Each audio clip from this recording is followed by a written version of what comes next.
नमस्कार, बहुत स्वागत है आपका। आप देख रहे हैं हमारा खास कार्यक्रम लक्ष्य और मैं हूं आपके साथ साक्षी गुप्ता।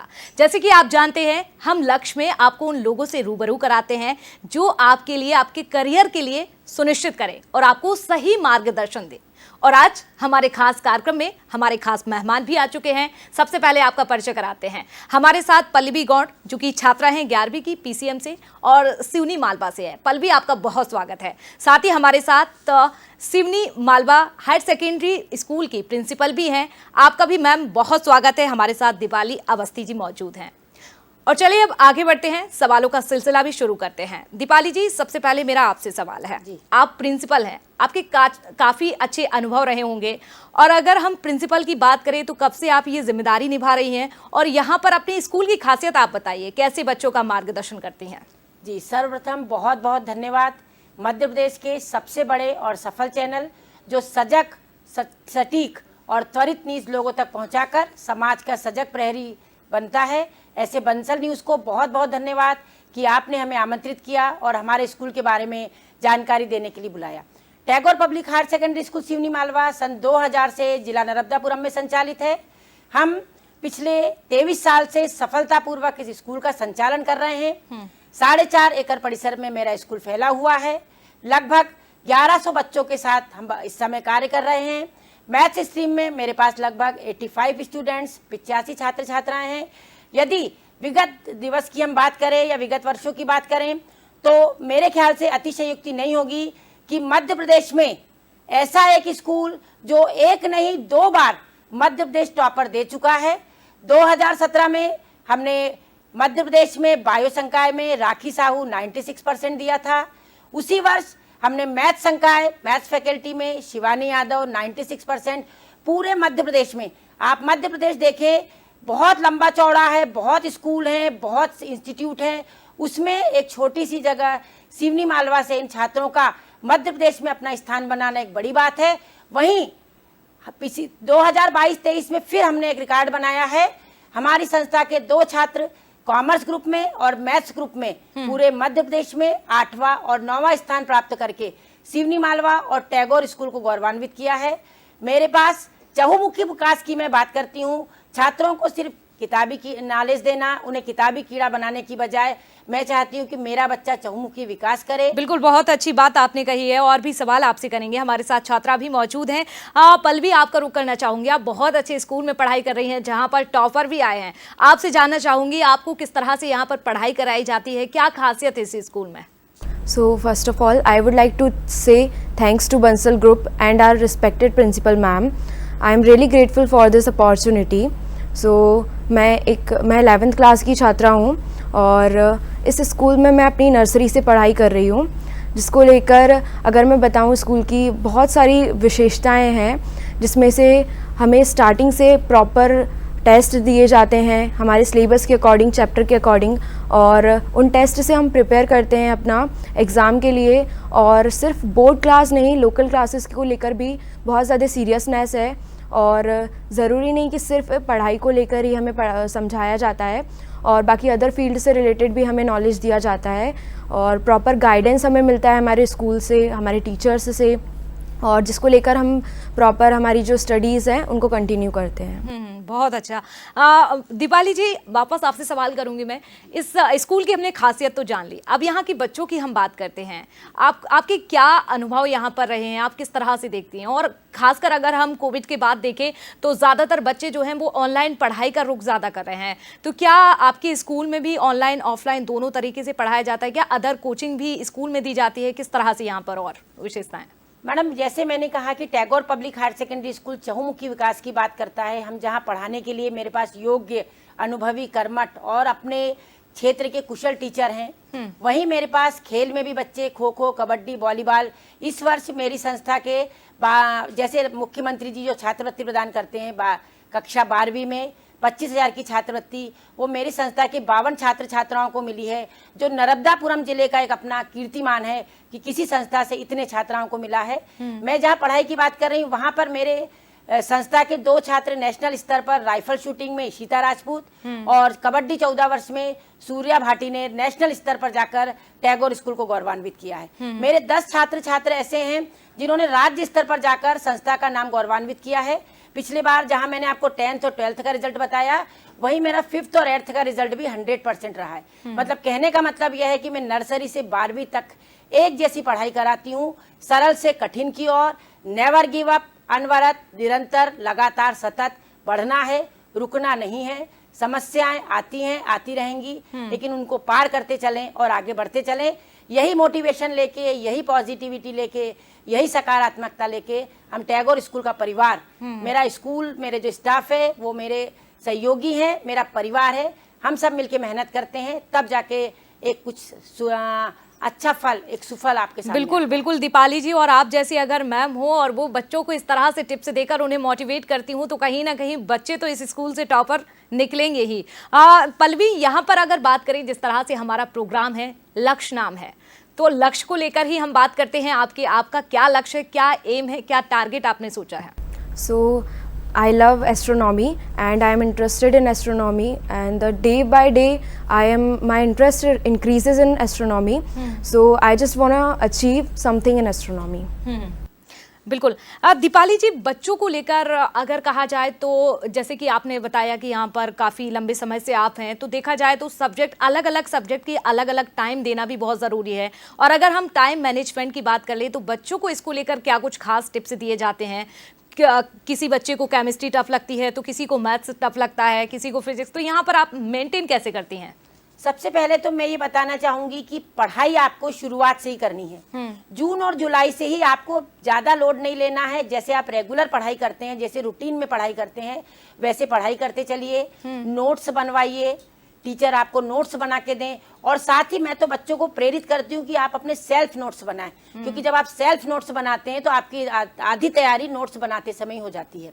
इसके बाद रेगुलर पढ़ाई, chapter wise unit test, exam के बाद क्वार्टरली एग्जाम हो रही है, उसके बाद हम थोड़ा टाइम लेते हैं, और उस क्वार्टरली एग्जाम में बच्चे कहाँ गलत कर रहे हैं, किस चैप्टर में गलतियां कर रहे हैं, उस चैप्टर को हम फिर से ऐसे रिवाइज करते हैं जैसे फर्स्ट टाइम कर रहे हैं। तो बोर्ड एग्जाम हो या लोकल एग्जाम हो, जुलाई से आप पढ़ते चलिए, सरल, फिर उससे कठिन, फिर उससे कठिन, और अंत में सबसे कठिन। ये प्रारूप बना के चलिए।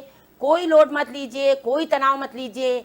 जरूरी नहीं है कि आपको केमिस्ट्री अच्छे से समझ में आ रही है तो फिजिक्स समझ में नहीं आ रही है। हो सकता है, सबका माइंड लेवल अलग होता है, सबकी समझने की क्षमता, सबके दिमाग का लेवल अलग अलग होता है। ठीक है, आप अपनी क्षमताओं, अपनी योग्यता के हिसाब से जितना बेहतर कर सकते हैं करिए। बहुत सारी चीजें संसार में करने के लिए जिसमें आप अपना अच्छा कर सकते हैं। मेरा मानना यह है कि बच्चा स्वस्थ रहेगा, इस संसार में रहेगा, तो बहुत कुछ कर पाएगा, बनिस्पत डिप्रेशन में जाके नई समस्या खड़ी करके, अपने माँ बाप को परेशान करके। तो मेरा मानना यह है कि बहुत से फील्ड हैं जिसमें बच्चे अपनी योग्यता दिखा सकते हैं। बिल्कुल। और पल्लवी, अगर हम आपकी बात करते हैं, आप कैसे पढ़ाई करती हैं? एग्जाम के समय आप कैसे टाइम निकालती हैं, और अपने आप को फिट रखने के लिए, स्वस्थ रखने के लिए किस तरह से पढ़ाई को आगे रखती हैं? पहले तो मैं डे 1 से ही पढ़ना प्रेफर करती हूँ, क्योंकि अगर आपको कुछ अचीव करना है तो आपको डे 1 से ही हार्ड वर्क करना पड़ेगा।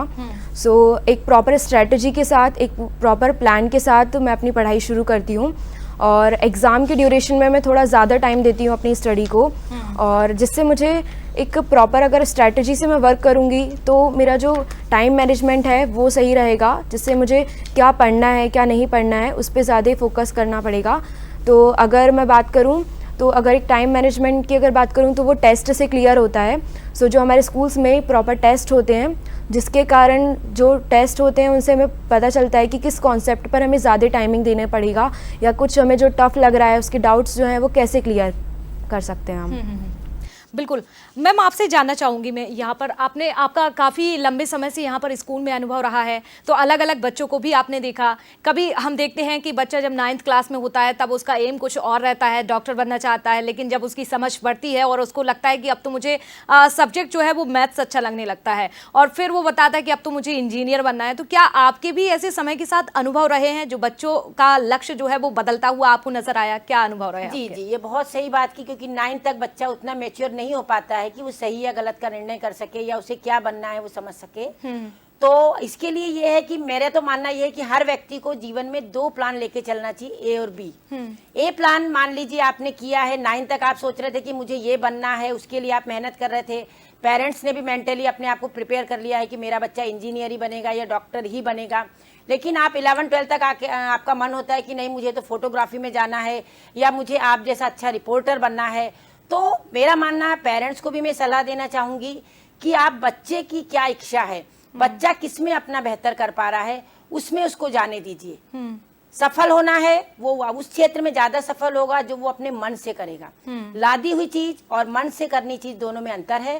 तो अगर पेरेंट्स और टीचर मिलके बच्चों की भावनाओं को समझ के उसे उसी क्षेत्र में आगे बढ़ाएंगे तो हो सकता है समाज को नए और अच्छे योग्य व्यक्ति नए क्षेत्र में भी मिल पाएंगे जो हमारा रेगुलर है उसके अलावा भी। तो इस तरह से करके और बच्चों की काउंसलिंग करके, जो हमने बताया कि हम हमारी संस्था में समय समय पर कैरियर काउंसलर बुलवाकर, बंसल कॉलेज के भी हम काउंसलर बुलवाते हैं, और समाज में जो भी वरिष्ठ और अनुभवी लोग हैं और जो गणमान्य नागरिक हैं अपने अपने कार्यों में जो कुशल हैं उनको बुलवाकर भी हम कैरियर काउंसलिंग करवाते हैं, ताकि बच्चों का जो लक्ष्य है, जो फोकस है वो क्लियर होता है और फिर 12th तक आते आते वो तय कर लेते हैं कि वो आखिर बनना क्या चाहते हैं।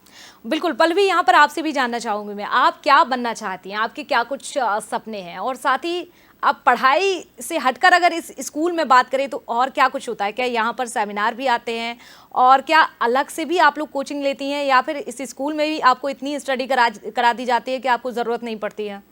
तो अगर बात करूँ एक्स्ट्रा क्लासेस की या कोचिंग की, तो कोचिंग की हमें नीड नहीं होती है क्योंकि हमारे स्कूल्स में प्रॉपर क्लासेस होती हैं एंड देन उसके बाद एक्स्ट्रा क्लासेस होती हैं, जिससे हमें ज़रूरत नहीं पड़ती कि कहीं हम बाहर जाना पड़े।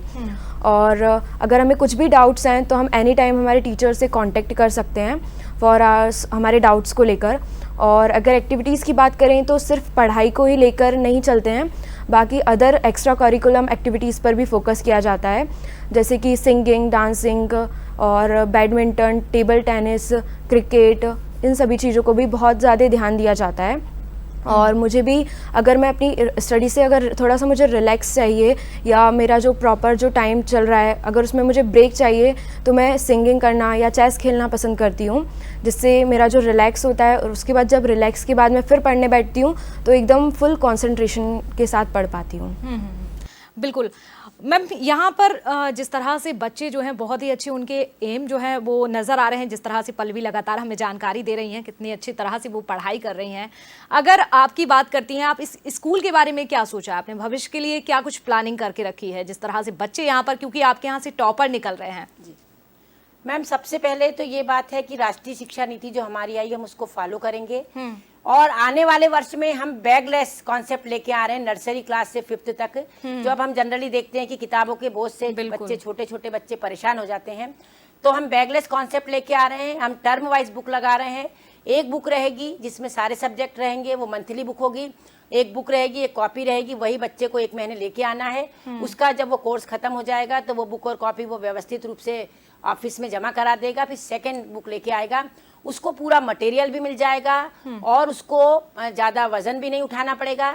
और खेल खेल में पढ़ाई के साथ साथ हम स्मार्ट क्लासेस भी लगाते हैं, हम अन्य क्लासेस भी लगाते हैं, खेल में भी लगाते हैं, ड्राइंग है, पेंटिंग है, बच्चों को बाहर ले जाना, उनको अदर एक्टिविटीज़ में भी इन्वॉल्व करते हैं ताकि बच्चे खेलते खेलते ही और बिना कोई लोड लिए ही पढ़ाई कर सकें।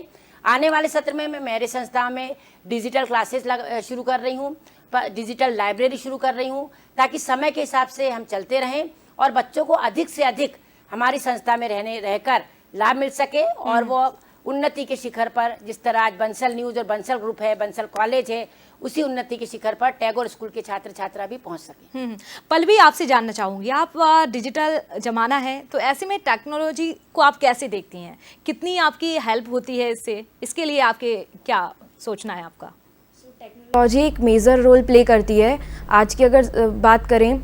और अगर हम कोविड ड्यूरेशन की बात करें तो वहाँ पर अगर हमारी क्लासेस टेक्नोलॉजी नहीं होती तो हमारी क्लासेस कंडक्ट नहीं हो पाती और 8th और 9th का जो हमारा बेस है वो स्ट्रॉन्ग नहीं हो पाता। सो वो स्ट्रॉन्ग हुआ, इसकी वजह से मैं अपने 10th में स्कोर कर पाई हूँ। और अगर अभी की बात करें सो अगर हमें कुछ भी ज़रूरत हो तो हम अपने फ़ोन पे सर्च करके उसे देख सकते हैं या हमारे टीचर्स हैं उनसे कनेक्ट कर पाते हैं और वो हमें डाउट्स हमारे क्लियर कर पाते हैं। बिल्कुल मैम, कभी कभी हम बच्चों में देखते हैं कि उनके माँ बाप का प्रेशर जो है इतना ज़्यादा होता है कि नहीं आपको टॉप ही करना है। अब बच्चा टॉप करने की स्थिति में हो, कंडीशन में हो या ना हो, लेकिन उसके ऊपर इतना प्रेशर रहता है, दबाव रहता है कि बच्चा जो है वो समझने की वजह सब्जेक्ट को याद करने लगता है। तो आपको क्या लगता है ऐसे पेरेंट्स के लिए आप क्या कहेंगी? कभी कभी बच्चे और गलत कदम भी उठा लेते हैं, इतने ज़्यादा स्ट्रेस में होते हैं कि जब रिजल्ट आता है तो। मैडम मेरा मानना यह है कि हर व्यक्ति में योग्यता होती है, हर व्यक्ति में क्षमता होती है। आपको उसकी योग्यता और क्षमता के हिसाब से उसको काम देना है। आपके पास एक ग्लास भी है और एक बाल्टी भी है। अगर आपके पास ग्लास जितना पानी भरिए ग्लास में और बाल्टी में बाल्टी जितना पानी भरिए, कोई लोड मत लीजिए। संसार में, समाज में जहां हमें कलेक्टर साहब की जरूरत है, जहां हमें IAS IPS की जरूरत है, वहीं हमें ब्यूटिशियन की भी जरूरत है, एक रेस्टोरेंट वाले की भी जरूरत है। आप चाय का आप देखते हैं कि चाय की एक फ्रेंचाइजी चलती है। चाय जैसा बहुत सरल काम है, लेकिन उसके लिए भी लोग पूरे देश में 300-400 उनकी शॉप्स हैं और वहाँ पर लाइन लगकर लोग काम करते हैं। तो पेरेंट्स को मैं ये कहना चाहूँगी कि आप बच्चे पे दबाव बिल्कुल मत बनाइए। बच्चा स्वस्थ है, फिर मैं कहूँगी कि बच्चा स्वस्थ है और आपके सामने है तो बहुत सारी चीज़ें हैं करने के लिए, वो बहुत कुछ कर सकता है। उसकी योग्यता, उसकी क्षमता को आंकिए, उसके मन के भावों को पढ़िए, उसके साथ ज़्यादा से ज़्यादा समय बिताइए ताकि वो क्या करना चाहता है वो समझ सके। हमारा बच्चा हमारे सामने रहेगा तो बहुत कुछ कर पाएगा। तनाव, बच्चे भी तनाव ना लें। अगर वो कर पा रहे हैं तो बहुत बेहतर है, नहीं तो अपने माता पिता से बहुत प्रेम से विनम्रतापूर्वक आग्रह कर लें कि माता पिता मैं इस क्षेत्र में नहीं कर पाऊंगा, और माता पिता भी उनकी बातों को बहुत प्रेम से सुने, उनको समझें और उनकी भावनाओं को समझते हुए उनका सहयोग करें। क्योंकि हम आए दिन सुनते हैं कि JEE में बच्चा नहीं कर पाया तो उसने सुसाइड कर लिया। तो बच्चा डिप्रेशन में भी नहीं जाए, हो सकता है वो JEE नहीं कर पा रहा है, वो आर्ट के फील्ड में जाके कुछ कर पाए, वो कोई अच्छा बिजनेसमैन बन जाए, बहुत अच्छा फोटोग्राफर बन जाए, बहुत अच्छा न्यूज़ एंकर बन जाए। तो इसलिए आप तनाव मत दीजिए। संसार में सबके लिए इस काम है, सबके लिए योग्यताएं हैं, इसलिए आप उनके मापदंड देखिए और उसी के अनुसार बच्चों को ट्रीट कीजिए। बिल्कुल। पल्लवी, अभी आप 11th क्लास में हैं और लेकिन जब आप टीवी पर, न्यूज़ पर, मोबाइल पर इस तरह की खबरें पढ़ती हैं कि बच्चा अपना सपना पूरा नहीं कर पाया या फिर अपने माँ बाप का नाम रोशन नहीं कर पाया, जो उन्हें उम्मीदें थी खरा नहीं उतर पाया और उसके बाद सुसाइड कर लिया, जब आप ऐसे मामले देखती हैं तो आपको क्या फील होता है, कैसा लगता है? तो मैंने एक लाइन सुनी है और जिसको मैं बहुत ज़्यादा फॉलो भी करती हूँ, that accept your past without any regret and handle your present with full confidence and don't be get fear about your future and face it. So अगर हम अपने पास्ट को याद रखेंगे या उसको लेकर चलेंगे तो हम कुछ नहीं कर पाएंगे। जो हमारा प्रेजेंट है, हम अगर उसी को लेकर चलें तो वो हम अच्छा कर पाएंगे। और कुछ भी अच्छा या बुरा नहीं होता, ये सिर्फ हमारी थिंकिंग पर डिपेंड करता है। तो अगर हम सोचेंगे अच्छा कुछ कर सकते हैं तो हम काफ़ी अच्छा कर पाएंगे। बिल्कुल, बहुत ही अच्छी बात कही है आपने। मैम, बंसल ग्रुप की अगर हम बात करें, आप कैसे देखती हैं? क्योंकि यहाँ पर लगातार आप भी देख रही हैं लंबे समय से कि बंसल न्यूज़ लगातार बच्चों को मोटिवेट करने के लिए अलग अलग कार्यक्रम करता रहता है, तो बंसल ग्रुप का इस योगदान को आप कैसे देखती हैं? बंसल ग्रुप के योगदान तो साधुवाद का पात्र है। हम जब देखते हैं कि आपकी बसें बंसल ग्रुप की जो इंजीनियरिंग वाले छात्र हैं, दूर दराज के क्षेत्रों से आते हैं, मध्यम वर्गीय परिवार के बच्चे हैं, लेकिन जो सपना देखा है उन्होंने इंजीनियर बनने का, वो बंसल ग्रुप उन्हें पूरा कर रहा है। मैंने पहले भी कहा है कि सपने आप देखिए, आपको पूरा करेगा बंसल ग्रुप। तो बंसल ग्रुप इस बधाई का पात्र है कि वो लगभग मेरी जानकारी में 100 से 75 गाँव को टच करके वहाँ से ग्रामीण क्षेत्र से होनहार छात्र छात्राओं को संस्था तक लाते हैं और उन्हें बहुत अच्छे माहौल में स्कॉलरशिप प्रदान करके, बहुत अच्छी शिक्षा देकर, मुफ्त शिक्षा देकर, प्लेसमेंट की सुविधा देकर एक मध्य प्रदेश में भारत का गौरव होने का जो एहसास दिला रहा है वो बंसल ग्रुप कर रहा है। तकनीकी क्षेत्र में जब हम देश आगे हमारा बढ़ रहा है तो बंसल ग्रुप उसमें माइलस्टोन साबित होगा, उसमें नींव का पत्थर साबित होगा। बच्चों के लिए बहुत अच्छा काम बंसल ग्रुप कर रहा है। जहाँ शिक्षा में कर रहा है वहीं स्वास्थ्य में भी कर रहा है, वहीं खाद्य में भी कर रहा है, वहीं इंफ्रास्ट्रक्चर में भी कर रहा है। तो इन सब उपलब्धियों के लिए बंसल ग्रुप बधाई का पात्र है, साधुवाद का पात्र है कि हम देश निर्माण में, भारत निर्माण में एक महती भूमिका निभा रहा है बंसल ग्रुप। और ये बहुत बहुत बधाई और बहुत सारी शुभकामनाएं। निरंतर लगातार इसी तरह ये ग्रुप आगे बढ़ता रहे और समाज को और हमारे प्रदेश को आगे बढ़ाता रहे। पल्लवी, बहुत सारे बच्चे आपको सुन रहे होंगे अभी। आप उन बच्चों को जो ये प्रोग्राम देख रहे हैं, आप क्या संदेश देना चाहेंगे? आपके मन में क्या है जो आपके जैसे बच्चे घर पर बैठकर तैयारी कर रहे हैं, कोचिंग नहीं जा सकते हैं स्कूल से ही, तो आप ऐसे बच्चों के लिए क्या कहेंगे? जैसे कि अगर आप अपने एम को लेकर चलेंगे, तो अगर आप उसी पर फोकस रहेंगे, एक कंसिस्टेंसी मेंटेन करेंगे विथ प्रॉपर स्ट्रैटेजी, अगर आप उस पर वर्क करेंगे तो जो आपको चाहिए वो आप उसको ईजिली अचीव कर पाएंगे। तो आपको ज़रूरत नहीं है कि आप उसको लेकर स्ट्रेस्ड फील करें या टेंस्ड हों। आप उसे शेयर कर सकते हैं किसी से, जिससे आपको हेल्प मिलेगी कि आप उसको ईजिली हैंडल कर पाएँ। और कुछ भी टफ़ या डिफ़िकल्ट नहीं होता या हार्ड नहीं होता, हम उसे ईजिली हैंडल कर सकते हैं। चलिए, बिल्कुल आखिरी प्रतिक्रिया मैम मैं आपसे लेना चाहूँगी, आप क्या संदेश देना चाहते हैं उन तमाम बच्चों के लिए जो आज हमारा ये प्रोग्राम देख रहे हैं? सबसे पहले तो मैं ये कहना चाहूँगी कि लक्ष्य जो कार्यक्रम है, लक्ष्य एक फोकस, आपका गोल, आपका ध्येय, जो ये कार्यक्रम है यही बहुत सारा संदेश दे के जाता है कि हर व्यक्ति को अपने जीवन में एक ध्येय बना के रखना चाहिए। अपनी ऊर्जा, अपनी योग्यता, अपनी क्षमता, अपनी व्यवस्थाओं के हिसाब से उसे अपने लक्ष्य हासिल करना चाहिए। और हमारे प्रदेश में जैसे Bansal college, Bansal engineering college, Bansal institute, जो इस वर्ष से मेरे ख्याल से कॉमर्स फैकल्टी भी ले आए हैं, उनका सहयोग लेके बच्चे अपने सपने पूरे कर सकते हैं, आगे बढ़ सकते हैं, समाज में, देश में, प्रदेश में अपना नाम बना सकते हैं। तो मेरा मतलब यही है कि अच्छे से पढ़िए, अपने परिवार के साथ रहिए, अपना ध्यान रखें, अपने परिवार का ध्यान रखें, अपनी मॉरल वैल्यूज़, अपनी मॉरल ड्यूटीज़, अपनी वैल्यूज़ को बिल्कुल मत खोइए। हो सकता है कि आप बहुत आगे पहुंच जाएं, लेकिन आप जब पीछे मुड़ के देखें तो आपके पीछे कोई ना रहे, ना परिवार रहे, ना माता पिता रहे।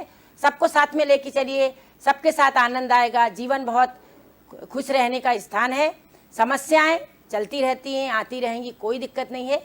आप पॉजिटिव रहिए। बिल्कुल, बहुत अच्छा संदेश पढ़िए, आपने दिया आगे बढ़ने के लिए। जाएंगे। बिल्कुल बिल्कुल, बहुत अच्छा संदेश आपने दिया उन तमाम बच्चों के लिए जो आज ये हमारा प्रोग्राम देख रहे हैं। आपका दीपाली जी आने के लिए, कार्यक्रम में शामिल होने के लिए बहुत धन्यवाद। तो देखिए, Tagore public higher secondary school से हमारे साथ दीपाली अवस्थी थी, जिन्होंने ये संदेश दिया है कि आखिर बच्चों को इधर किस तरह से पढ़ाई कराई जाती है और किस तरह से मार्गदर्शन दिया जाता है। साथ ही हमारे साथ मौजूद थी पल्लवी, जो कि कक्षा 11वीं की छात्रा थी। उन्होंने भी अपनी विचार रखे हैं, बात बताई है किस तरह से वो अपनी पढ़ाई करती हैं और उनका एम क्या है। तो अगर आपका भी लक्ष्य है, आप भी अपने जीवन में कुछ अचीव करना चाहते हैं, आगे बढ़ना चाहते हैं, तो लगातार हमारा ये बंसल न्यूज़ जो आपको कार्यक्रम दिखाता है, लगातार जुड़े रहिए, लक्ष्य देखते रहिए। फिलहाल के लिए इतना ही। नमस्कार।